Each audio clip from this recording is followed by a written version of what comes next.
राजू एक लकड़हारा था जो रामपुर नामक गांव में रहता था। राजू बहुत ही ईमानदार और मेहनती था। वह जानता था कि मेहनत करके ही खाना चाहिए, इसलिए वह रोज पेड़ काटने जंगल जाता और लकड़ियाँ काटकर उसे बाजार में बेचकर उससे जो आमदनी होती उसी से अपना जीवन यापन करता। हर रोज की तरह वह आज भी जंगल में लकड़ी काटने जाता है और उसे एक बहुत ही घना पेड़ दिखाई देता है। राजू निश्चय करता है कि वह इसी पेड़ को काटेगा। यह सोचकर राजू पेड़ के पास चला जाता है और अपना कुल्हाड़ी पेड़ को काटने के लिए जैसे ही उठाता है वैसे ही उसे रोने की आवाज़ सुनाई देती है।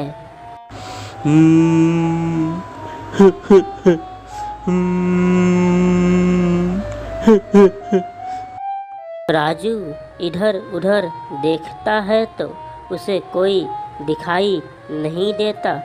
राजू फिर से अपनी कुल्हाड़ी पेड़ को काटने के लिए जैसे उठाता है तो फिर उसे रोने की आवाज़ सुनाई देती है।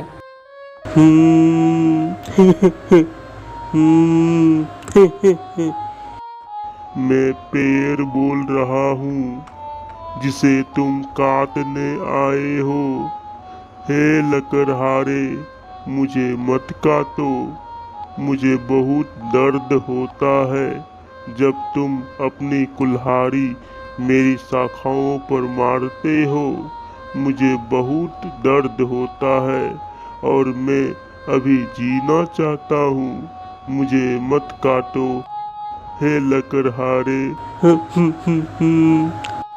यह सुनकर राजू लकड़हारा बहुत ही भावुक हो जाता है और वह पेड़ से कहता है कि मैं तुम्हें नहीं काटूंगा और साथ में मैं अब किसी और पेड़ को भी नहीं काटूंगा। पेड़ राजू से कहता है कि तुम बहुत अच्छे हो, तुम हमेशा खुश रहोगे। भगवान तुम्हारी हमेशा रक्षा करेंगे। भगवान हमेशा तुम्हें खुश रखे।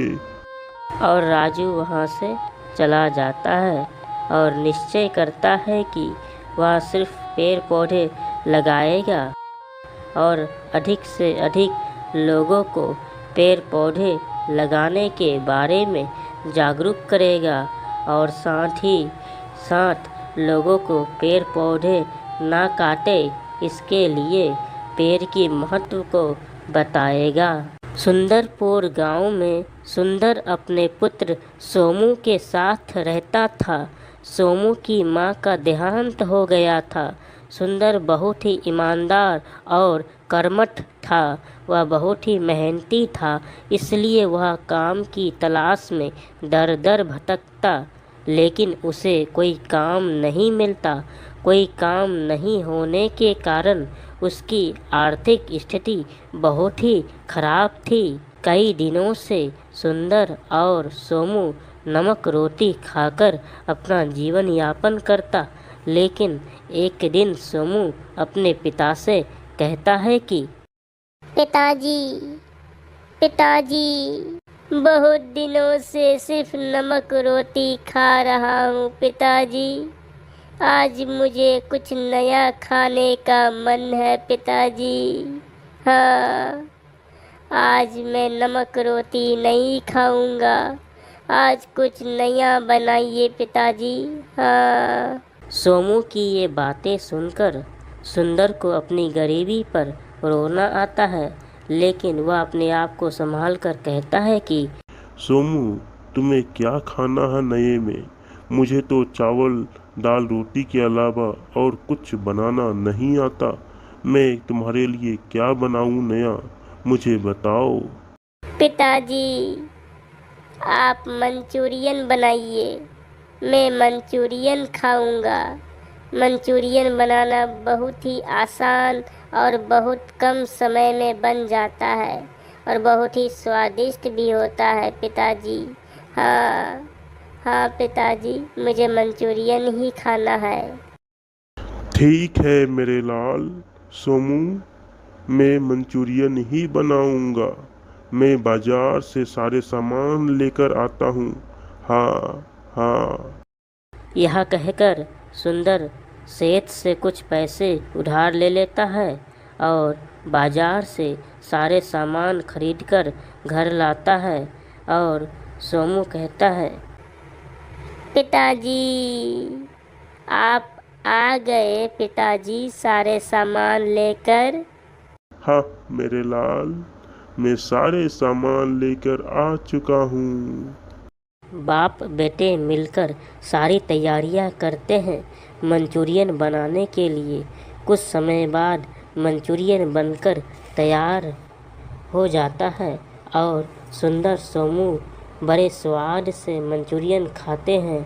तो सोमू कहता है कि पिताजी, आपके हाथों में तो जादू है। बहुत ही स्वादिष्ट बने हैं ये मंचूरियन। हाँ पिताजी, बहुत ही स्वादिष्ट है, बहुत ही। हाँ हाँ। हाँ मेरे लाल, ये तो सच में बहुत स्वादिष्ट है। मैंने आज से पहले इतने स्वादिष्ट नहीं खाए। ये मंचूरियन सचमुच बहुत स्वादिष्ट है। और इस तरह बातें करके बाप बेटे भर पेट मंचूरियन खाते हैं। तब ही सोमू कहता है, पिताजी, मैं सोच रहा था कि आपके पास कोई काम नहीं है, तो क्यों न आप मंचूरियन का दुकान करें। वैसे भी आपके मंचूरियन तो बहुत ही स्वादिष्ट है। हाँ, विचार तो बहुत अच्छा है। मैं कल से मंचूरियन का ठेला लगाऊंगा। हाँ। सुंदर एक थैला भाड़े में ले आता है और मंचूरियन बनाने की सारी तैयारियां करके थैले पर रख देता है और बाजार चला जाता है बेचने के लिए।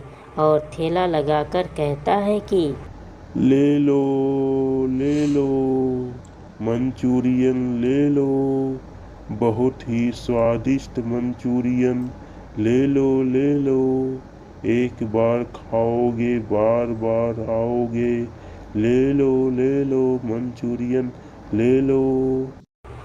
यह सुनकर लोगों की भीड़ लग जाती है और सब एक एक प्लेट मंचूरियन लेकर खाते हैं। तो लोगों को सुंदर के मंचूरियन इतने स्वादिष्ट लगे कि कुछ ही देर में सारे मंचूरियन ख़त्म हो गए और आज सुंदर की अच्छी कमाई हो जाती है। हा हा हा, आज तो मेरे सारे मंचूरियन खत्म हो गए। कल से और अधिक लाऊंगा। यह कहकर सुंदर घर चला जाता है। पिताजी, आप आ गए। क्या सारे मंचूरियन बिक गए पिताजी? हाँ मेरे लाल, सारे मंचूरियन बिक गए। सारे मंचूरियन बिक गए। अगली सुबह फिर सुंदर मंचूरियन बनाने की सारी तैयारियां कर लेता है और ठेले पर रखकर बाजार चला जाता है। दुकान खोलते ही लोगों की भीड़ लग जाती है और आज भी उसके सारे मंचूरियन ख़त्म हो जाते हैं। और इस तरह से सुंदर और उसके बेटे की ज़िंदगी बहुत ही सुंदर और खुशमय हो जाती है। सुंदरपुर गांव में सुंदर नाम का एक युवक रहता था। उसके पास कोई काम नहीं था, इसलिए वह सिर्फ इधर उधर घूमता रहता था। एक दिन सुंदर घूमते घूमते घने जंगल में चला जाता है और सूर्यास्त भी हो जाता है। चारों तरफ अंधेरा छा जाता है। ये मैं कहाँ आ गया? इतना घना जंगल, घर में कैसे जाऊंगा? हे भगवान, मेरी रक्षा करना। यह कहकर वह इधर उधर देखता है तो उसे एक बड़ा वृक्ष दिखाई देता है। तो वह निश्चय करता है कि हाँ, मैं इस वृक्ष के नीचे आज की रात गुजारूंगा। हाँ। सुंदर उस वृक्ष के नीचे जैसे ही बैठता है उसे एक आवाज सुनाई देता है। हे युवक, तुम कौन हो और इस घने जंगल में तुम क्या कर रहे हो? मेरा नाम सुंदर है और मैं यहीं पास के सुंदरपुर गांव से हूँ। मैं यहाँ भटक गया हूँ। मुझे समझ नहीं आ रहा है कि मैं इस घने जंगल से बाहर कैसे निकलूँगा। मैं तुम्हें इस घने जंगल से बाहर निकाल सकता हूँ यदि तुम मेरे प्रश्नों के सही जवाब दिए तो। क्या तुम तैयार हो?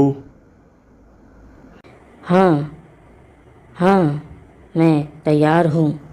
तो मेरा पहला प्रश्न, धन या ज्ञान में से तुम किसे चुनोगे और क्यों? मैं ज्ञान चुनूंगा, क्योंकि धन से हम सिर्फ धन ही रहता है, लेकिन ज्ञान से हम धन प्राप्त कर सकते हैं। सही जवाब। मेरा दूसरा प्रश्न, पानी किस रंग का होता है? पानी रंगहीन होता है। पानी का कोई रंग नहीं होता। सही जवाब। तुम मेरे सारे प्रश्नों के सही जवाब दिए। अब तुम घर जा सकते हो।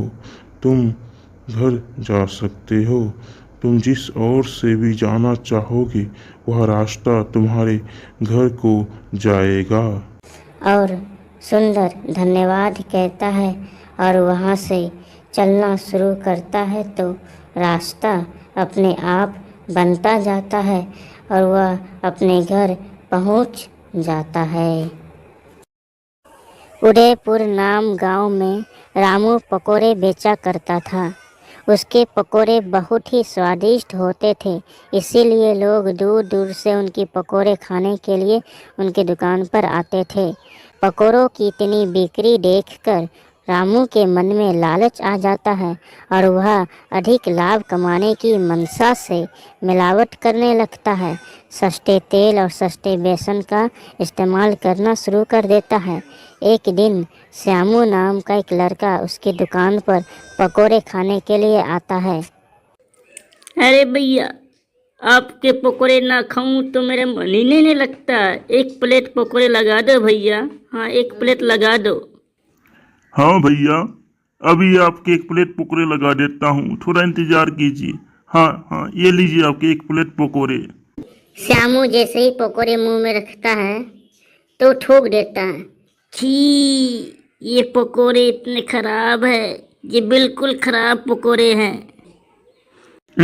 मेरे पकोड़े खराब नहीं है, तुमने आज मुंह नहीं धोया है इसलिए तुम्हें खराब लग रहा है। जाओ मुंह धो के आओ, जाओ जाओ। यह सुनकर श्यामू वहाँ से चला जाता है। आज जितने भी ग्राहक आते सब यही कहते, लेकिन रामू पर कोई असर नहीं होता और वह इस बात को अनसुना कर मिलावट जारी रखता है। लेकिन लोगों को रामू की मिलावट का अंदाजा हो जाता है, इसलिए अब कोई ग्राहक पकोड़े खाने नहीं आता। यह देखकर रामू बहुत ही उदास होकर कहता है, अब मेरे पकोड़े कोई नहीं खाने आता है। ये सब मेरी गलती है। मेरे अधिक मुनाफा के चक्कर में मैंने मिलावट किया, जिसकी वजह से खराब स्वाद हो गया और ग्राहक नहीं आ रहा है। सीख, हमें कभी भी लालच नहीं करना चाहिए। रामलाल एक मेहनती किसान था। वह रोज खेत जाता और खेती करता, उसी से उसका जीवन यापन चलता। उसका एक पुत्र था जिसका नाम सोमू था। सोमू अपने पिता से बिल्कुल अलग था।